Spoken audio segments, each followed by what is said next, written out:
आज हम एक ऐसे मामले की गहराई में उतरेंगे जिसने कुछ साल पहले पूरे देश को हिलाकर रख दिया था। हम्म। एक ऐसी कहानी जिसने हर टीवी स्क्रीन, हर फोन और हर दिमाग पर कब्जा कर लिया था। अभिनेता सुशांत सिंह राजपूत की मृत्यु। और ये सिर्फ एक खबर नहीं थी, देखते ही देखते ये एक राष्ट्रीय जुनून, एक तमाशा बन गया था। बिल्कुल, ऐसा लगता था जैसे देश में और कुछ हो ही नहीं रहा हो। सही बात है। और इस पूरे मामले को समझने के लिए हमारे पास आज दो बहुत ही दिलचस्प स्रोत हैं। एक तो एक एकेडमिक शोध पत्र है जो इस पूरे वाकये की क्या कहते हैं चीरफाड़ करता है कि मीडिया ने इसे कैसे कवर किया। और दूसरा उसी दौर का एक अखबार साउथ एशियन डेली।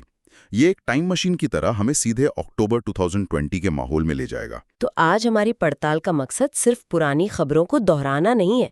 हम ये समझने की कोशिश करेंगे कि जब पत्रकारिता और फैसले के बीच की जो महीन लकीर है वो धुंधली हो जाती है तो होता क्या है। हाँ, और ये पड़ताल दो बहुत जरूरी अधिकारों के टकराव की भी है। प्रेस की आज़ादी बनाम किसी भी इंसान के निष्पक्ष सुनवाई के अधिकार की। तो चलिए इसी टाइम मशीन में बैठते हैं, सीधे चलते हैं अक्टूबर 2020 में। मेरे हाथ में साउथ एशियन डेली की एक कॉपी है और इसकी एक हेडलाइन पर मेरी नजर अटक गई है। हेडलाइन है, एम्स पैनल ने सुशांत की हत्या की थ्योरी को खारिज किया। अच्छा। अब देखा जाए तो ये खबर तो इस मामले का दी एंड होनी चाहिए थी, है ना? हाँ, तार्किक रूप से तो यही लगता है। एक टॉप मेडिकल बॉडी कह रही है कि यह हत्या नहीं थी, बात खत्म। पर बात खत्म हुई नहीं हुई, क्योंकि उसी अखबार में कुछ और भी छपा है जो कहानी को और पेचीदा बना देता है। एक और लेख का शीर्षक है, क्या टीआरपी की दौड़ ने सारी सीमाएं तोड़ दी? और एक दूसरे लेख में अफवाह गैंग पर सवाल उठाए जा रहे हैं। तो इससे एक बात साफ है, जिस वक्त ये सब चल रहा था उसी वक्त मीडिया के अपने रोल पर भी सवाल उठने शुरू हो गए थे। ये बहुत दिलचस्प है। तो एक तरफ कहानी खत्म हो रही थी और दूसरी तरफ एक नई कहानी बिल्कुल खुद मीडिया के बारे में शुरू हो रही थी। जी। और यहीं पर हमारे रिसर्च पेपर की एंट्री होती है। जी। ये अकादमिक नजरिए से इस माहौल को कैसे देखता है? देखिए, यहाँ पर मामला और गहरा हो जाता है। ये रिसर्च पेपर इस केस को एक बहुत बड़ा तमगा देता है। भारतीय प्रसारण मीडिया के इतिहास का सबसे बड़ा मीडिया ट्रायल। सबसे बड़ा मतलब आरुषि तलवार केस, जेसिका लाल केस, ये उन सबसे भी बड़ा था। ये तो बहुत बड़ा दावा है। बिल्कुल। और पेपर इसके पीछे वजह भी बताता है। ये सिर्फ कवरेज नहीं थी, ये एक अभियान था। अभियान? हाँ, लगातार 24 घंटे कवरेज, एक के बाद एक साजिश की कहानियां गढ़ना और #जस्टिस फॉर सुशांत सिंह राजपूत जैसे हैशटैग का इस्तेमाल करके सोशल मीडिया पर इसे और हवा देना। ये एक परफेक्ट तूफान जैसा था। मुझे एक बात समझ नहीं आ रही, ये एक अभिनेता की मौत का मामला था, इसमें ये राजनीतिक पार्टियां कैसे और क्यों कूद पड़ी? शोध पत्र इस बारे में क्या कहता है? ये बहुत ही अहम सवाल है। शोध पत्र बताता है कि ये मामला एक भावनात्मक मुद्दा बन गया था, और जहां भावनाएं होती हैं वहां राजनीति के लिए जगह बन ही जाती है। उस समय बिहार में चुनाव भी थे। बिल्कुल। पेपर के मुताबिक भाजपा ने हत्या के एंगल को हवा दी, जबकि कांग्रेस आत्महत्या की थियरी पर कायम रही। तो अचानक ये सिर्फ एक मौत की जांच नहीं रह गई, ये एक राजनीतिक फुटबॉल बन गया। मतलब ये रिपोर्टिंग नहीं थी, ये एक नैरेटिव, एक कहानी गढ़ने की जंग थी। ठीक कहा, हर कोई अपनी अपनी कहानी बेच रहा था। लेकिन उस वक्त कुछ और आवाजें भी थीं जो इस शोर से परेशान थीं। अखबार में अभिनेत्री तापसी पन्नी का एक ट्वीट छपा है। उन्होंने कटाक्ष करते हुए लिखा कि अब जब थिएटर खुल रहे हैं तो उम्मीद है न्यूज चैनल अब कुछ असली खबरें दिखाएंगे। और सिर्फ वही नहीं, जावेद अख्तर की एक टिप्पणी भी है। उन्होंने इस बात पर हैरानी जताई कि चैनलों पर किसानों के विरोध प्रदर्शन से ज्यादा जरूरी करण जौहर की पार्टी की खबर चल रही थी। हाँ, ये दिखाता है कि ये बहस सिर्फ एक केस के कवरेज तक सीमित नहीं थी, बल्कि ये मीडिया की पूरी प्राथमिकता पर ही एक सवालिया निशान लगा रही थी कि देश के लिए असल में जरूरी क्या है। तो ये साफ है कि मीडिया में एक तरह का उन्माद था, और ये सब देखकर मेरे दिमाग में वही शब्द घूम रहा है जो उस वक्त हर कोई इस्तेमाल कर रहा था, मीडिया ट्रायल। एक्सपर्ट के नजरिए से इसका असली मतलब क्या होता है? ये सिर्फ ज्यादा कवरेज है या कुछ और? ये सिर्फ ज्यादा कवरेज से कहीं ज्यादा खतरनाक है। रिसर्च पेपर इसे बहुत साफ शब्दों में समझाता है। मीडिया ट्रायल वो स्थिति है जब मीडिया खुद ही जज, जूरी और जल्लाद बन जाता है। जज, जूरी और जल्लाद? हाँ, वो सबूतों का इंतजार नहीं करता, अदालत की प्रक्रिया का सम्मान नहीं करता और अपना फैसला सुना देता है। और ये हमारे कानून के सबसे बुनियादी सिद्धांत पर सीधा हमला है, दोषी साबित होने तक निर्दोष। बिल्कुल उसी सिद्धांत पर। और ये होता कैसे है? मतलब मीडिया की पारंपरिक भूमिका तो हमें सूचित करना है, समझाना है, मनोरंजन करना है। ये भूमिकाएं अचानक बदल कैसे जाती हैं? ये एक शब्द की वजह से होता है जो हमारे शोध पत्र में बार बार आता है, इन्फोटेनमेंट। इन्फोटेनमेंट सुनने में तो बड़ा फैंसी लगता है, पर असल में ये है क्या भला? मतलब आसान शब्दों में। इसका सीधा सा मतलब है खबर को कहानी बनाना। जब न्यूज़ एंकर चिल्लाने लगें, स्क्रीन पर ग्राफिक्स और एनिमेशंस दौड़ने लगें और हर खबर के पीछे एक सनसनीखेज म्यूजिक बजने लगे। तो समझ जाइए कि आप खबर नहीं, इन्फोटेनमेंट देख रहे हैं। हाँ, और इसका मकसद जानकारी देना कम और दर्शकों को टीवी से चिपकाए रखना ज्यादा होता है। मुझे याद है वो एनिमेशंस और वो चीखते हुए एंकर। सुशांत सिंह राजपूत मामले में तो इसकी बाढ़ आ गई थी। बिल्कुल। इसका मतलब ये था कि मकसद सच बताना नहीं बल्कि दर्शकों को भावनात्मक रूप से बांधे रखना था, चाहे तथ्य कुछ भी हो। और यहीं पर मीडिया ट्रायल के असली खतरे सामने आते हैं। शोध पत्र इसके लिए एक बहुत वजनदार शब्द इस्तेमाल करता है, media trial as a mayhem. Mayhem यानी एक कहर के रूप में। हाँ, कहर। ये सिर्फ गड़बड़ या केओस से कहीं ज्यादा है। इसका मतलब है पूरी तबाही, एक आफत। पेपर इतना मजबूत शब्द क्यों इस्तेमाल कर रहा है? क्या वो ये कह रहे हैं कि मीडिया ने सिर्फ गलत रिपोर्टिंग नहीं की बल्कि सक्रिय रूप से नुकसान पहुंचाया? ठीक यही बात। मेहम का मतलब है कि ये सिर्फ एक गलती नहीं थी, ये एक ऐसी प्रक्रिया थी जिसने लोगों की जिंदगियों, उनकी इज्जत और न्याय की पूरी प्रक्रिया को तबाह कर दिया। और ये कोई नई समस्या नहीं है ना? नहीं, लेकिन पेपर कहता है कि 24/7 ब्रेकिंग न्यूज की संस्कृति ने, जो पूरी तरह से टीआरपी और मुनाफे पर चलती है, इस खेल के नियम ही बदल दिए हैं। अब सच की नहीं, सनसनी की कीमत है। और इस सनसनी की, इस कहर की एक मानवीय कीमत भी होती है, और इस मामले में वो कीमत चुकाई रिया चक्रवर्ती ने। हाँ बिल्कुल, शोध पत्र में इस पर एक पूरा सेक्शन है जिसे वो नारी द्वेषी कवरेज कहते हैं। मतलब मिसोजिनिस्टिक कवरेज। हाँ, मीडिया ने उन्हें एक शातिर प्रेमिका, सोने की खान खोदने वाली और एक खलनायिका के तौर पर पेश किया।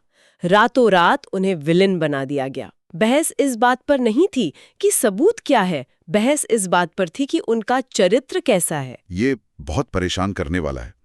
लेकिन दिलचस्प बात यह है कि हमारे साउथ एशियन डेली अखबार में रिया चक्रवर्ती की जमानत की भी खबर है, और इस खबर पर कई बॉलीवुड हस्तियों की प्रतिक्रियाएं भी हैं। अच्छा? हाँ, तापसी पन्नू, स्वरा भास्कर, अनुभव सिन्हा, इन सब ने बॉम्बे हाईकोर्ट के फैसले का स्वागत किया।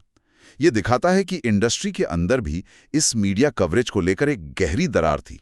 एक तबका था जो इसे सरासर गलत मान रहा था। और यहाँ एक बहुत पुराना और दुखद पैटर्न दिखाई देता है। शोध पत्र इस घटना की तुलना 1990 में अभिनेत्री रेखा के साथ हुए मीडिया ट्रायल से करता है। रेखा के साथ? हाँ, जब उनके पति ने आत्महत्या कर ली थी तो मीडिया ने उन्हें नेशनल वैम्प यानी राष्ट्रीय पिशाचिनी तक कह दिया था। एक मिनट, 1990 में? मतलब ये पैटर्न 30 साल से भी ज्यादा पुराना है। बिल्कुल, ये तो बहुत ही परेशान करने वाली बात है। क्या शोध पत्र बताता है कि खास तौर पर सफल और स्वतंत्र महिलाओं को ही क्यों निशाना बनाया जाता है? शोध पत्र इसी गहरे नारी द्वेष की ओर इशारा करता है। समाज के एक हिस्से के लिए एक स्वतंत्र, अपने फैसले खुद लेने वाली महिला को स्वीकार करना आज भी मुश्किल है, और जब कोई त्रासदी होती है तो उसे विलन बनाना सबसे आसान होता है। पेपर में एक बहुत ही गंभीर और परेशान करने वाली बात कही गई है कि मीडिया ने रिया की निजी तस्वीरों, चैट और वीडियो का इस्तेमाल करके एक तरह का वर्चुअल मास मॉलेस्टेशन किया। वर्चुअल मास मॉलेस्टेशन, ये सुनने में बहुत भारी लगता है भी। एक पल के लिए इस बारे में सोचते हैं कि किसी की निजी जिंदगी को राष्ट्रीय तमाशे का हिस्सा बना दिया गया, और जनता इस बारे में क्या सोच रही थी? क्या सब लोग मीडिया की इस कहानी पर यकीन कर रहे थे? नहीं, ऐसा नहीं है। शोध पत्र में किए गए एक सर्वेक्षण के नतीजे काफी चौंकाने वाले हैं। जनता की राय बटी हुई थी, लेकिन एक बड़ा हिस्सा था जिसे लग रहा था कि मीडिया का रिया के साथ व्यवहार अनुचित था। मतलब लोगों को लग रहा था कि उन्हें बेवजह परेशान किया जा रहा है। बिल्कुल। तो बॉम्बे हाईकोर्ट ने तो उन्हें जमानत दे दी, लेकिन टीवी स्क्रीन पर बनी जनता की अदालत में मीडिया अपना फैसला पहले ही सुना चुका था। और उस फैसले का असर बहुत गहरा और शायद हमेशा रहने वाला होता है। सही कहा। तो चलिए अब थोड़ी और बड़ी तस्वीर देखते हैं। इस एक मामले से आगे बढ़कर इस पूरे वाकये का हमारे लोकतंत्र के लिए क्या मतलब है? इसका मतलब बहुत गहरा है। शोध पत्र मीडिया को लोकतंत्र का चौथा स्तंभ कहता है, वो खंबा जिस पर लोकतंत्र की इमारत टिकी होती है। लेकिन जब ये खंबा ही टीआरपी और सनसनी के बोझ तले दबकर चरमराने लगे तो क्या होता है? तब पूरी इमारत खतरे में आ जाती है। बिल्कुल। और हमारे स्रोत यानी अखबार और टीवी कवरेज के बीच का फर्क इसी खतरे को दिखाता है। कैसे? रिसर्च पेपर बताता है कि जिस वक्त टीवी चैनल 24 घंटे सिर्फ इसी एक मामले की हर छोटी बड़ी सच्ची झूठी डिटेल दिखा रहे थे, उसी वक्त अखबार देश के दूसरे जरूरी मुद्दों को कवर कर रहे थे। जैसे जीडीपी में 23.9% की ऐतिहासिक गिरावट, बढ़ती बेरोजगारी और बाढ़ जैसे मुद्दे। तो इसका मतलब ये हुआ कि मीडिया एक स्पॉटलाइट की तरह काम कर रहा था। देश में चाहे कुछ भी हो रहा हो, उन्होंने अपनी सबसे चमकदार स्पॉटलाइट सिर्फ एक ही कहानी पर डाल रखी थी। हाँ, और जब तक वो स्पॉटलाइट वहां है, हमें कुछ और दिखाई ही नहीं देता। ठीक पकड़ा आपने। यही है एजेंडा सेटिंग थ्योरी का सार। मीडिया आपको ये नहीं बताता कि क्या सोचना है, लेकिन वो ये पक्का कर देता है कि आप किस बारे में सोचें। और जब सारा ध्यान एक ही कहानी पर होता है, तो सरकार से बेरोजगारी और अर्थव्यवस्था पर मुश्किल सवाल कौन पूछेगा? कोई नहीं। और सर्वेक्षण के नतीजे भी तो यही कहानी कह रहे हैं। कुछ आंकड़े देखते हैं। बताइए। 51.7% लोगों ने इस कवरेज को सनसनीखेज कहा। एक बड़ी संख्या को लगा कि ये पक्षपाती था और देश की दूसरी जरूरी खबरों को नजरअंदाज किया गया। ये बहुत दिलचस्प है ना? इसका मतलब है कि लोग भले ही ये कवरेज देख रहे थे, लेकिन वो इसकी समस्या से अनजान नहीं थे। उन्हें पता था कि कुछ तो गड़बड़ है। हाँ, वे शो देख रहे थे, लेकिन उन्हें ये भी पता था कि ये सिर्फ एक शो है। तो सवाल ये उठता है कि अगर सब देख रहे थे कि ये गलत है, तो किसी ने इसे रोकने की कोशिश क्यों नहीं की? कोई संस्थागत प्रतिक्रिया हुई? कोशिशें तो हुई, लेकिन वो एक तूफान में कागज की नाव जैसी साबित हुई। प्रेस काउंसिल ऑफ इंडिया यानी पीसीआई ने बाकायदा दिशा निर्देश जारी किए। क्या कहा उन्होंने? उन्होंने कहा कि मीडिया को समानांतर अदालत चलाने से बचना चाहिए, सनसनी नहीं फैलानी चाहिए और आरोपी या गवाहों की निजता का सम्मान करना चाहिए। लेकिन इन दिशा निर्देशों का कितना पालन हुआ, ये हम सब ने अपनी आंखों से देखा। तो क्या इन संस्थाओं का कोई जोर ही नहीं चलता? यही सबसे बड़ा सवाल है। ये दिशा निर्देश सलाह की तरह होते हैं, सजा की तरह नहीं। और जब टीआरपी की करोड़ों की दौड़ लगी हो, तो सलाह कौन सुनता है? शोध पत्र में इस बात का भी जिक्र है कि कैसे युवा पत्रकार माइक लेकर अभिनेताओं की गाड़ियों के पीछे भाग रहे थे, शीशे पीट रहे थे। ये सिर्फ कुछ बड़े एंकरों की विफलता नहीं थी, ये एक प्रणालीगत, एक सिस्टेमिक मुद्दा बन गया था। तो आज की इस लंबी और गहरी बातचीत से हम कहां पहुंचे? हमने देखा कि कैसे एक दुखद मौत को टीआरपी और इंफोटेनमेंट की भूखी संस्कृति ने एक राष्ट्रीय तमाशे में बदल दिया। हाँ, रिपोर्टिंग और फैसला सुनाने के बीच की जो पवित्र रेखा होनी चाहिए थी, उसे पूरी तरह से मिटा दिया गया। एक व्यक्ति के अधिकार, एक निष्पक्ष जांच की प्रक्रिया और लोकतंत्र के चौथे स्तंभ की जिम्मेदारी, सब कुछ इस शोर में कहीं दब कर रह गया। और ये एक बहुत बड़ा सवाल छोड़ जाता है कि जब मीडिया सच्चाई का पीछा करने के बजाय कहानियां गढ़ने लगे, तो एक दर्शक के तौर पर हमारी क्या जिम्मेदारी बनती है? हमारे दोनों स्रोत हमें इसी एक जरूरी सवाल के साथ छोड़ते हैं। मीडिया का काम सत्ता को जवाबदेह ठहराना है, सच को सामने लाना है, लेकिन उसकी एक सीमा है। किसी को दोषी या निर्दोष ठहराना मीडिया का काम नहीं है। ये काम सिर्फ और सिर्फ न्यायपालिका का है। बिल्कुल।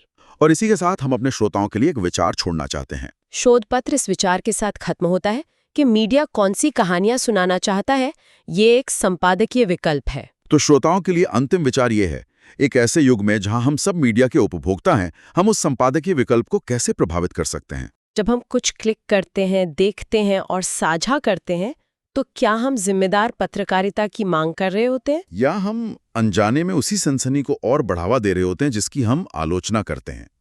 ये एक ऐसा सवाल है जिसका जवाब हम सबको अपने अंदर खोजना हो।